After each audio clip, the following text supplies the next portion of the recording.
ఇప్పుడు ఇక్కడ ఫోటోలో కనిపిస్తుంది వైఫ్ అండ్ హస్బెండ్, ఇక్కడ పక్కన కనిపిస్తుంది కండక్టర్. వీళ్ళ స్టోరీ మ్యాక్సిమం 50% పీపుల్స్ చాలామంది తెలిసిందే.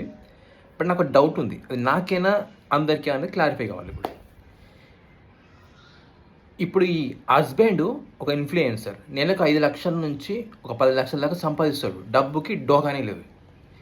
ఈడు కండక్టర్ గాడు వాడి జీతంతోనే ఆధారపడి ఉన్నాడు.